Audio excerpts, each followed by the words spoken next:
Okay, good evening, everyone. How are we doing? We're here. It's a Thursday. Almost a fall break. So, welcome to College Readiness Night for juniors and seniors. We're really glad to have you guys here. Before we get started, just a couple of housekeeping items. So, in your packets, and then if you didn't get a packet, we have some right over here. This first page, the first and second page, they are note pages. So that way you don't feel like you have to take pictures of every slide. And then if you need a pen, I have a plethora of pens over there as well. And so on this note page, I've also included links to the different websites and whatnot that I'll be talking about. So that way you kind of have it all right at your fingertips. So let's get started. Oh, I'm Bailey Copeland. I am counselor for last names A through K, all grades. And I'm Danielle Harper. I get the rest of you guys. No, I'm just kidding. I'm counselor for last names L through Z. And so the first thing we are going to talk about are college visits. I see I have a couple of students in here. Raise your hand if you've been on a college visit. Okay, this is phenomenal information for you then, because did you know that as a student at Godley High School, you can take up to 2 days for college visits, and they are completely excused. Okay, so in the back of the very last page of your information packet, we have included a college visit, essentially permission slip form, if you will. And so, say you come to me and you're like, Ms. Harper, I want to go tour college. What do I need to do? Well, the first thing, you need to fill out the first part of that permission form. I know it's not a permission form, but for the sake of conversation, permission form. And then you're going to turn it into either myself or Ms. Copeland, whichever of us is your counselor. We are going to fill out our bit, and then we are going to give it back to you. Okay, and so when you go to visit your college and university or trade school, whomever is giving your tour, you will have them fill out the third part. And then when you return, you'll just turn that back into us. And then that way we know, oh, hey, they went on a college visit. And then it's also a little extra excitement for us because we get to talk to you about how your college visit went. So the purpose of a college visit is to really get a feel for the campus and their student life and the different programs that they offer. One thing COVID did do for us is, I would say, a fair majority of colleges and universities created virtual tours, and so you can find those on their websites, which is great, especially if you are wanting to tour an out-of-state college. Virtual is great, but I personally recommend if you can go in person, go in person. There really is nothing like the feeling you get when you step on a college campus. It is just phenomenal. Before we move on, are there any questions I can answer about college visits? Okay. Also, if you want to go on a college visit, but you're like, I have no idea how to schedule this, Do I make an appointment? What do I do? Please know Ms. Copeland and I are here to help you with that, and we can get you all of that information as well. All right, so next we're going to talk a little bit about applying to different colleges, universities. This could even be for junior colleges, 2-year. Most schools in Texas, not every single school, but most schools in Texas use applytexas.org, and that should be on your packet as well, so you know right now. More than 60 Texas-based 4-year institutions and over 50 2-year institutions use Apply Texas. So what Apply Texas allows you to do is fill out one application that you can submit to several different places, so you're not having to fill out 15, 20 different applications if there are different places you want to apply to. With that, though, there is some discrepancy in some different supplemental information that different colleges require.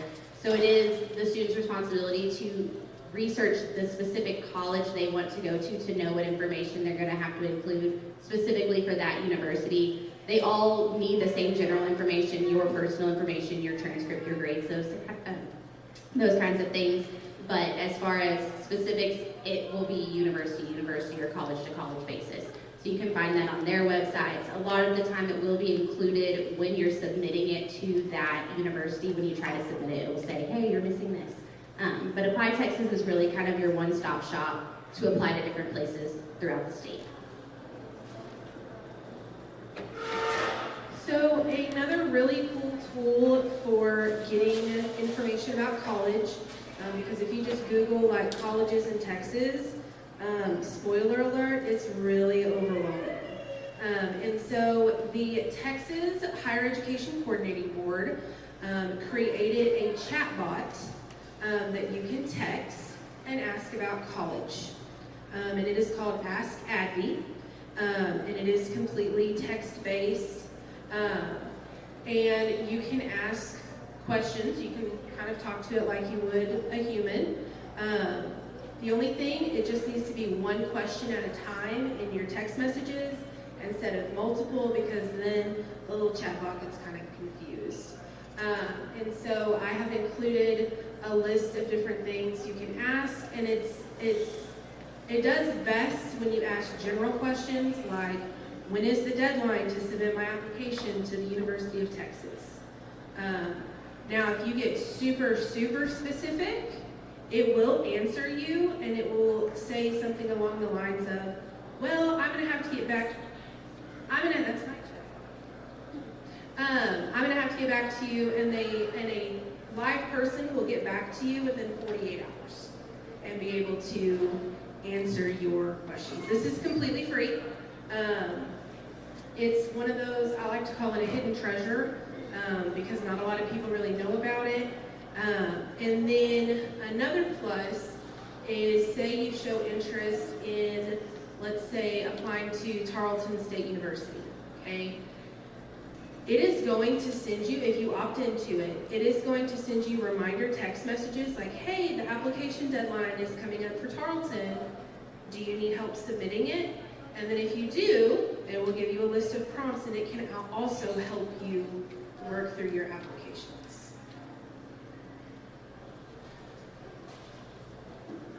All right, TSI. If you are a current student, have you heard, has anyone ever heard of TSI, know anything about that? College entrance exams. The TSI is just one of those college entrance exams. It's the Texas Success Initiative Assessment. And what it does is just kind of gauge where your student is at entering into college. Most all universities and 2-year colleges require the TSI. You don't necessarily have to take the TSI. We're going to talk about that next. There are some things you can do in place of the TSI. But if you don't qualify one of those ways, or if you aren't wanting to take the SAT, ACT, anything like that, TSI is the way that you're going to go. We have a couple of dates that we are offering the TSI here at Godley. It's going to be $25 for that test. You don't have to take it here on one of those 2 dates. These are just 2 options. We're offering it on Monday, November 27th, and Friday, February 16th. We'll send out sign-ups for anything like that if you are interested in taking it here. If you are not interested in taking it here, or if one of those dates does not work for you, you can always take it at Hill College at your discretion whenever you want. And so we've also included the link for Hill College Testing Center so you can contact them if you want to take it there. With the TSI, before you can take it, whether that's here at Hill College at another testing site, you do have to complete the pre-assessment activity. All the pre-assessment activity is making sure you can work through the program. It's not calculated into your score at all, so taking your time on it isn't necessarily 100% what you have to do. It's more so getting you comfortable with the style of questions, how they're presented to you, that kind of thing.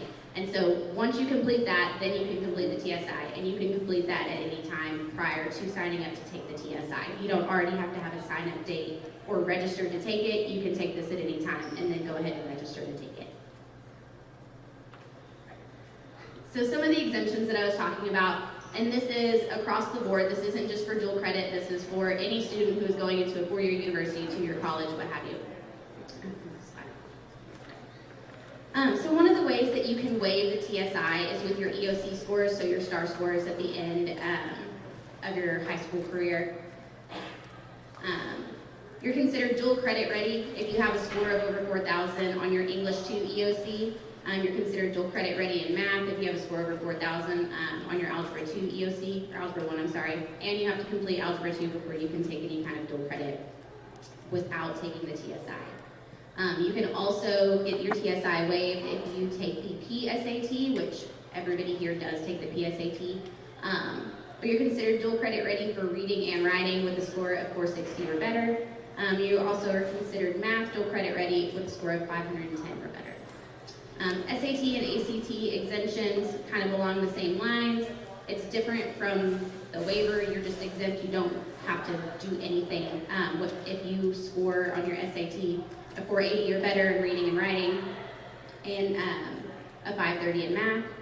ACT, your minimum composite score is a 23 or higher to be TSI exempt.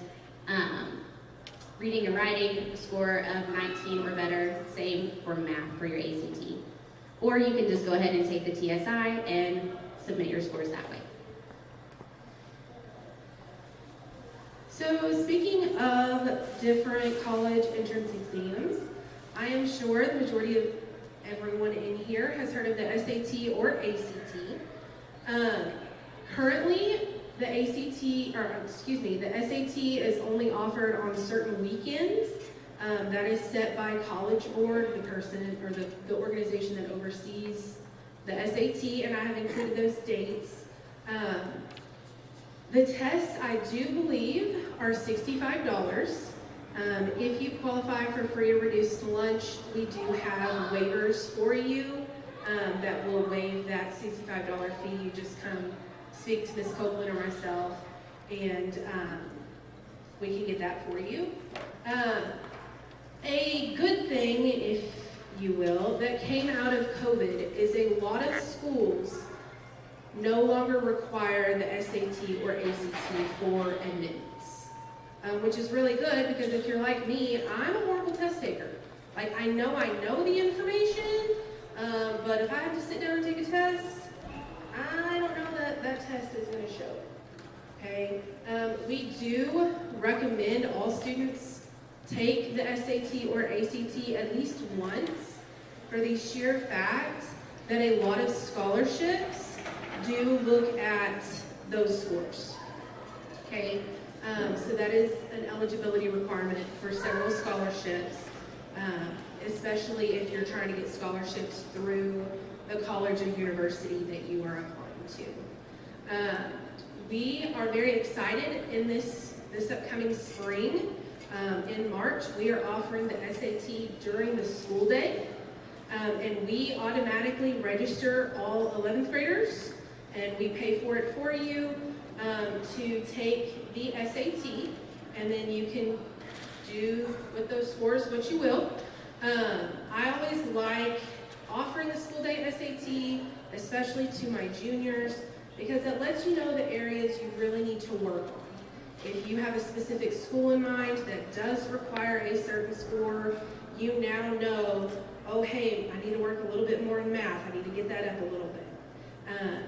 The closer it gets to our school day SAT, we are offering an SAT boot camp, which, again, next semester we'll be having more information coming out about that. just to kind of give you the rundown. What does the test look like? What's going to be on the test? College Board has made a major change to the test. Starting in the spring, all SAT tests, whether they're taken during the school day or on the weekend, are going to be in a digital format. So this is good in some areas, not so good in others, because we don't really know what to expect. But all the trainings that we've attended, they have condensed the number of sections. So the SAT will be 2 sections, a math and then a reading writing. And you get to use your calculator on the entire math portion. So previously you could only use it on one of the math portions and not the other. And it is our understanding that the application you'll be taking the SAT on, it will include a calculator for you. So you don't have to worry about checking one out from your math teacher and making sure that you return it. Similarly to the SAT, there is the ACT. The ACT has 3 sections. They have a reading, a math, and then an optional writing. I do believe the cost of just the reading and math is $65, and then I believe it is $79 if you add on the writing. And some colleges do require you to do the writing part, some don't. It's not going to hurt anything if you do it. It's just an additional 50 minutes on test day. So whereas the SAT normally runs about 2.5 hours, the ACT is going to run you about 3 hours. I do know after this school year they are looking to do a major revamp of the ACT, and so I believe they'll kind of go in a similar direction as the SAT and offer it digitally and actually shorten the test. So you may be asking, Danielle, what is the difference? Right? We keep hearing SAT and ACT, but what are the true differences between the two? So there are more differences, there are more differences than similarities. Okay, so the differences include how it is scored.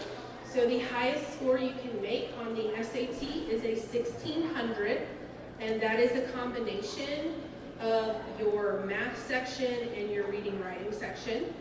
And the highest score that you can get on the ACT is a 36. And again, that is a combination. That score does not include what you can, like in the optional writing part. So again, there is the time difference. They haven't put out the updated exact time for the SAT quite yet. So I like to, plan it out just in case. If you got to drop your kid off, when do you come and pick them back up? In 3 hours. And then the ACT, as of right now, it's 2 hours and 55 minutes. And it just kind of depends on when you get started and all that good stuff. So on the SAT, the reading and writing section, 17% of the questions are reading vocabulary based. So if you know what it's asking you, you know those quote-unquote big adult words, you're going to be able to answer the question and you're going to be able to pass. 7% vocabulary is involved on the writing section, and then they also have graphs and charts embedded within their reading and writing section, and that accounts in the score as well. In the math section, there are lots of formulas given, okay? So you're not having to worry about showing up to the test and trying to remember, oh my gosh, how do I factor the circumference of a circle, okay? It is going to give you those formulas. The calculator, again, this is current this fall. You can only use the calculator on one section of the SAT. In the spring, When that rollover happens, you'll be able to use it on there's only going to be one math section, you can use it on that. You do have to grid in answers on an answered document. And then the topics include some geometry, arithmetic, advanced algebra, which is what we would like to call Algebra 2, some trigonometry, and interpretation of data. So they're going to give you some data and say, okay, kids, what does this mean? Okay. For the ACT, the reading section consists of 8% vocabulary. The English writing section consists of 3%. And then what's really different is the ACT has a science section. So for students that come into my office and they're like, well, which one do I take? Well, that really depends on what you're good at. If you are more reading, writing based, I'm going to steer you towards the SAT. If you are more math, science based, I'm going to steer you towards the ACT. But it's still not a bad idea to take both. On the science section, there's interpretation of data, graphs, and charts. And the biggie on the math section, it does not give you the formulas. So you have to go in already having formulas memorized. Calculator is allowed for all sections. There are no bubble grid-in answers. And then topics include geometry, arithmetic, algebra, and trigonometry. And then the similarities, there is no penalty for guessing. So that's a common misconception, is that if you guess and get it wrong, it's going to count against you. It does not. What actually ends up counting against you is how many questions you did not put an answer down. Okay? And that's for both the SAT and the ACT. It's curriculum focused. So the stuff that you are learning in your classes here at Godley High School, you are going to see similar material on the SAT and ACT. And then, of course, there is the optional essay.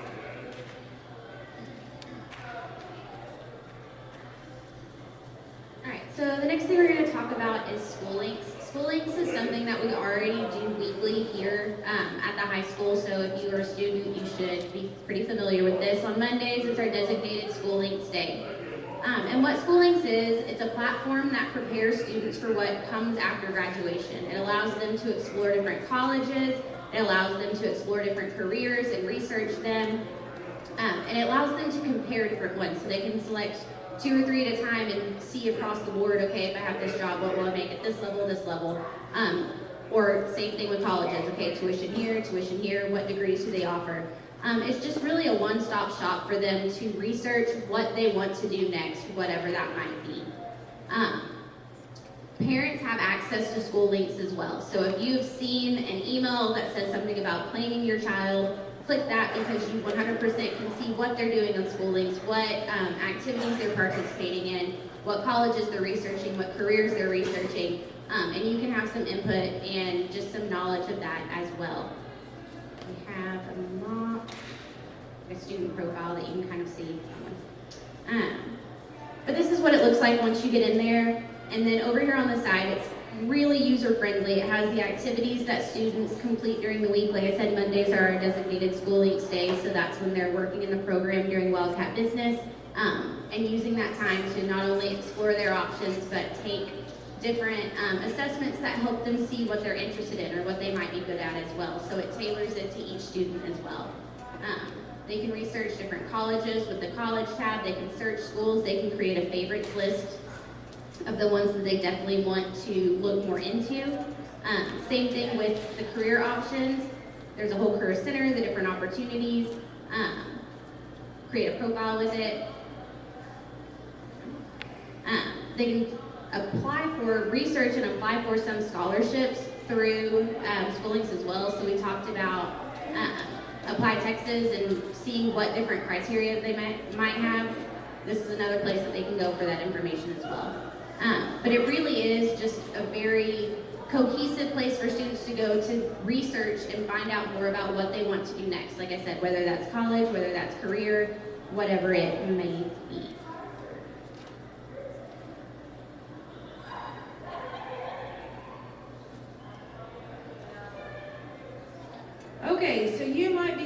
thinking, Danielle, I can get my kid to college. How am I going to pay for it? Okay, and there are a variety of ways. So there's student loans, grants, and scholarships, and we're going to kind of touch on all three of those. So the first is called the FAFSA. FAFSA. It makes me have a little list when I say it sometimes. So this stands for the Free Application of Federal Student Aid, and this is a form that you complete all online. They are undergoing a major revamp of this form, so typically the FAFSA would open up October 1st. We are currently hearing, fingers crossed, it's going to open December 1st.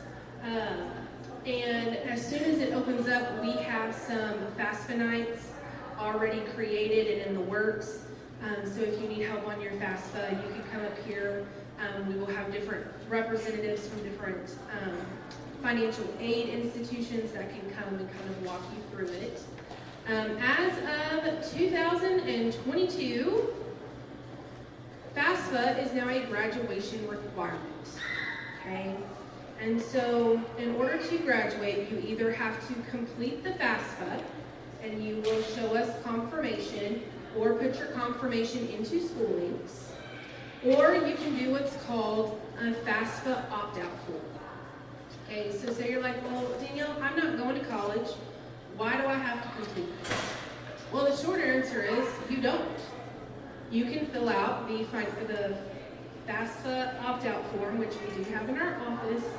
You just come by, student will sign it, parent will sign it, and that's it. But the FAFSA, I would say if you are looking into, even if you don't want student loans, which I know is commonly associated when you hear the word FAFSA, it's not entirely what it is. So when you complete the FAFSA, you can be eligible for up to 3 things. There's the Pell Grant, and a grant is free money from the government you do not have to pay back. So currently, there is the Pell Grant, and the maximum payout a student can receive as of this year is $7,395 for the academic year. So typically what colleges will do, they'll pay out half in the fall and half in the spring. You can also qualify for 2 different types of loans. There is the subsidized loan, which means it does not accrue interest, you don't have to pay it back, anything like that, until 6 months after you are either out of school or graduated, okay? And then there is the unsubsidized loan. And the difference between the two is that the unsubsidized loan, as soon as the college pays it towards your tuition, it starts accruing interest, okay? You don't have to pay on it. You don't have to pay on it until 6 months after you're either out of school or you graduate. But it does start accruing interest immediately. Now, are student loans necessarily a bad thing? I mean, some will say yes. Personally, I took out student loans. That was one of the only ways I could afford to go to college. And so it just kind of depends on your personal beliefs with that, your family finances and whatnot. But I always recommend at least completing the FAFSA, even if you know, oh, well, I'm not going to qualify.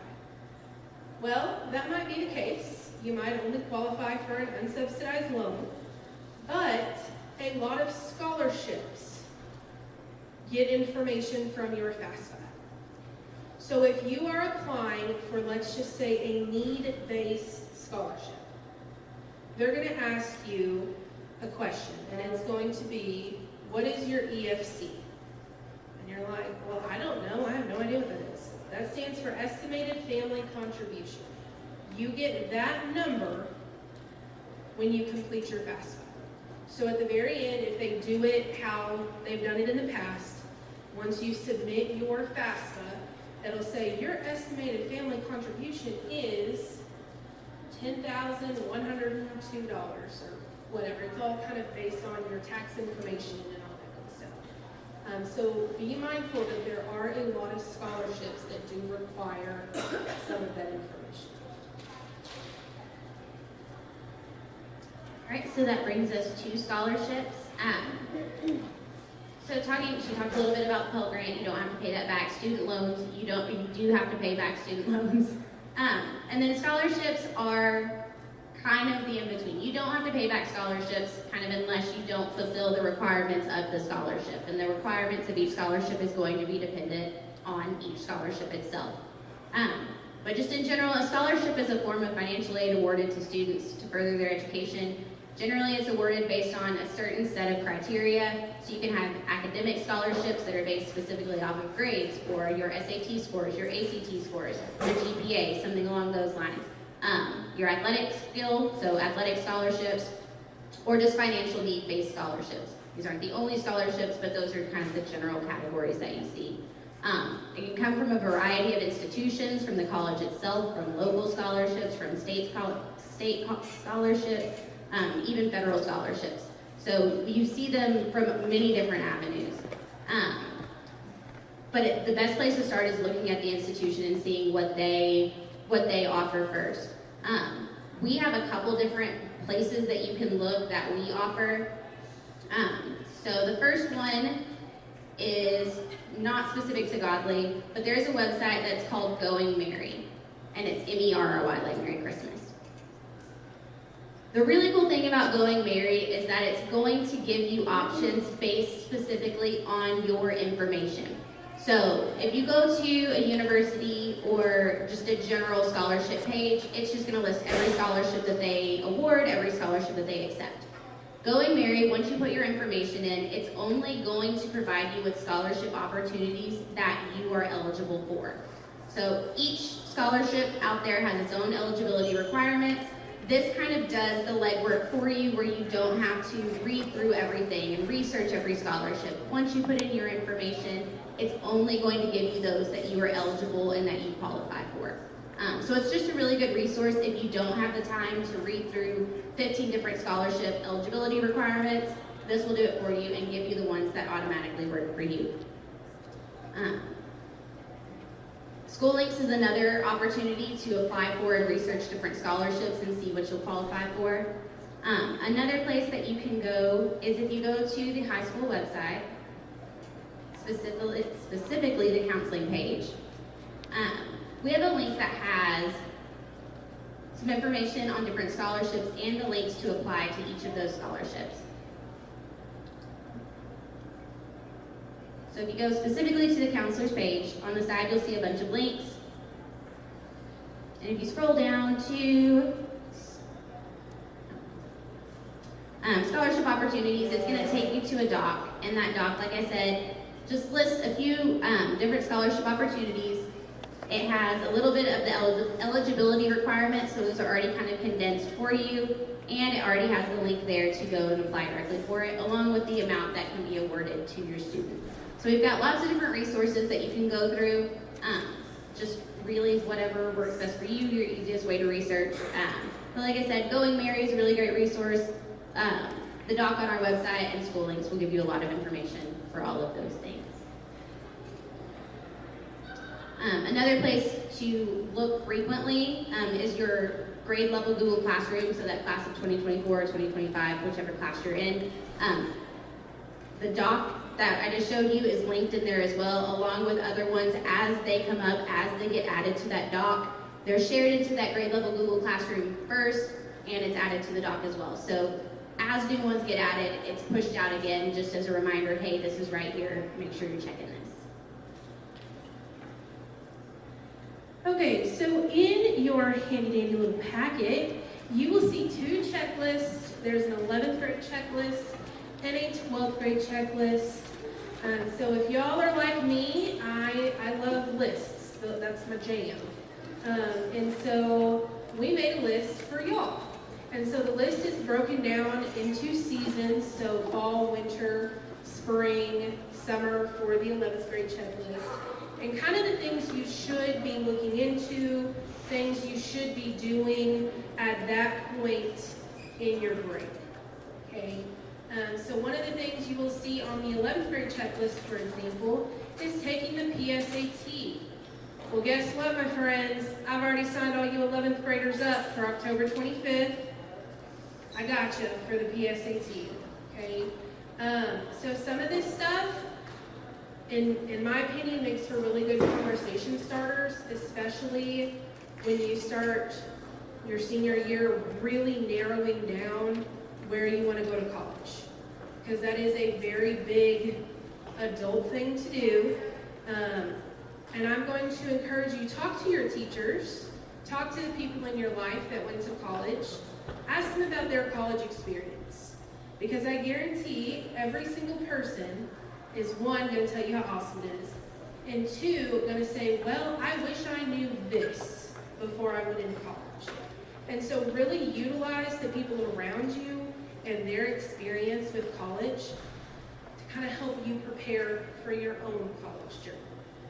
So those are in there. I provided the 11th and 12th grade. So if you're a current 11th grader, you can kind of start looking forward. And then if you're a current 12th grader, you can kind of see what you need to be doing the rest of this school. So speaking of narrowing down colleges and applying, I am sure y'all have heard about our Apply for Pi event.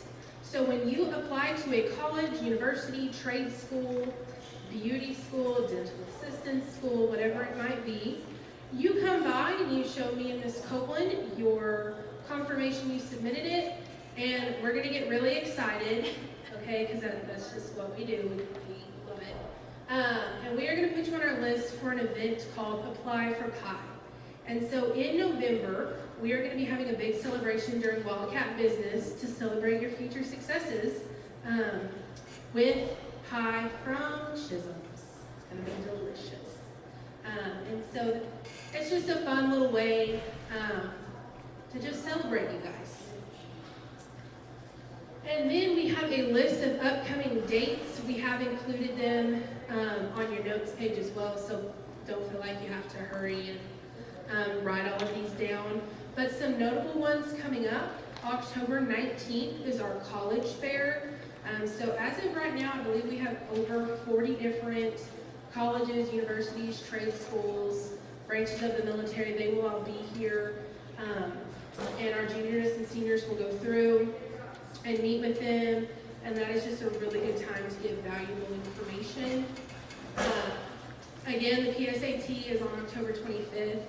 And then another notable thing is the ADVi, which is more commonly associated or called like the military entrance exam, which, yes, that is a part of going into the military, but it is also one of the best tools to kind of help narrow down what you would be best at. And so in your packet as well, I included a flyer on the ADVi. It is completely free, and just because you take the ADVi does not mean you're going to have military recruiters calling you day in and day out.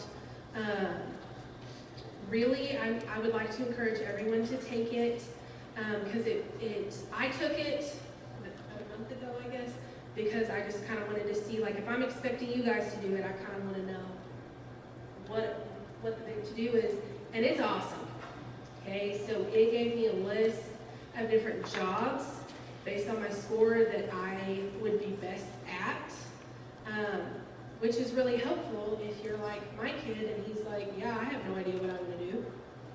Well, here we go. Let's get started. So if you, students or parents, when you're having conversations with your kids, and you're like, well, what do you want to do when you grow up? And they're like, I don't know. Sign them up for the ADVi. That way they can kind of get a good, well-rounded interest inventory under their belt. Something else we are very, very excited for on November 9th is Tarleton Day at Godley High School. This is the first time we've ever done this. So as some of you may know, Godley High School is a distinguished high school partner with Tarleton, and they automatically accept students that are in the top 50% of their class. And you also get a minimum of $1,000 scholarship to Tarleton. Okay, so they will be here. They will waive application fees on that day. We will have housing here if they want to talk about housing options. We will have financial aid scholarships, student life. It's going to be a really, really exciting event. So that kind of concludes our general presentation. What questions can I answer for you guys?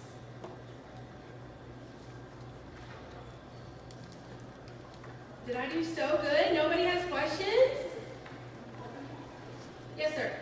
Is the college fair during the school day or is that the evening? The college, that's a great question. So he asked, is the college fair during the school day or is it after school? It is during the school day. Any other questions? Yes, ma'am. Do they need to do anything to prepare for that? For the college fair? So the question asked is, do they need to do anything to prepare for the college fair? And the answer is technically no, but it would be a good idea for students to start thinking about what they want to major in. So that way when they are having those conversations with colleges, you can say, well, this is what I want to major in. Do you offer this program? Any other questions? These are good ones.